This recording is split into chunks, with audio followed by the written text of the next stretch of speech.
সাধারণ বল প্রয়োগ করা যেত, সেখানে একেবারেই খুব টার্গেট কিলিং করা হয়েছে। আবু সাইদের ঘটনার ক্ষেত্রে আমরা দেখলাম যে এটি একেবারে ঠান্ডা মাথায় টার্গেট কিলিং করা হয়েছে।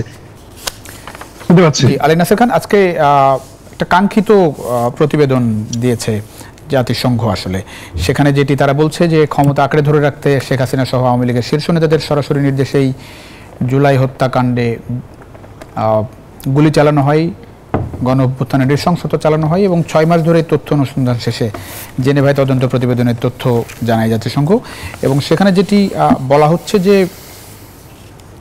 স্বৈরাচার সরকার নিরাপত্তা বাহিনী, গোয়েন্দা সংস্থা, দল ও সহযোগী সংগঠন সবাইকে যুক্ত করে মাত্রাতিরিক্ত বল প্রয়োগ করেছে এবং এটার বিচার হওয়ার কথাও তিনি বলেছেন।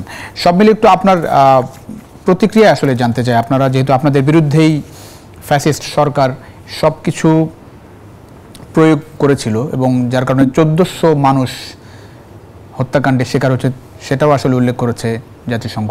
একটু আপনার প্রতিক্রিয়া জানতে চাই।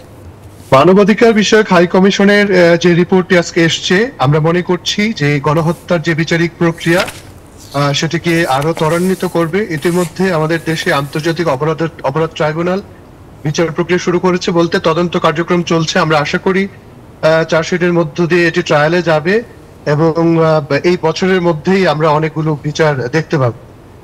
দেখুন, জাতিসংঘ খুব পরিষ্কারভাবে বলেছে, যেটি আপনি বলেছেন, যে এখানে শুধুমাত্র আওয়ামী লীগ নয়, আওয়ামী লীগের পাশাপাশি স্টেট অ্যাপারেটাসের যেমন ল এনফোর্সিং এজেন্সি, এমনকি গোয়েন্দা সংস্থা এবং আওয়ামী লীগের অঙ্গ সংগঠন সহ এটি সিস্টেমেটিক্যালি করা হয়েছে।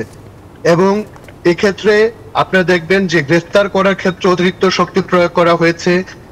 যেখানে সাধারণ বল প্রয়োগ করা যেত, সেখানে একেবারেই খুব টার্গেট কিলিং করা হয়েছে। আবু সাইদের ঘটনার ক্ষেত্রে আমরা দেখলাম সেখানে এই জাতিসংঘের এই মানবাধিকার বিষয়ক এই হাই কমিশন এবং তাদের রিপোর্টে উঠে এসছে যে তারা তাদের ফরেন্সিক সহ টেকনিক্যাল এক্সপার্টদের দ্বারা এটি দেখেছেন যে এটি একেবারে ঠান্ডা মাথায় টার্গেট কিলিং করা হয়েছে। তো এটি গেল একটি ঘটনা যে আমরা 2000 জন যে শাহাদাত বরণ করেছেন, যারা নিহত হয়েছেন, এবং এটি বলা হচ্ছে যে এক্সট্রা জুডিশিয়াল কিলিং, পুলিশের পক্ষ থেকে যে গুলিগুলো করা হয়েছে সেখানে কিন্তু একেবারে লেথাল ওয়েপন, যেগুলো যুদ্ধাস্ত্র বা মিলিটারি গ্রেডের যে ধরনের অস্ত্র রয়েছে, সেগুলো দিয়ে সুনির্দিষ্টভাবে হত্যাকাণ্ডটি ঘটিত হয়েছে।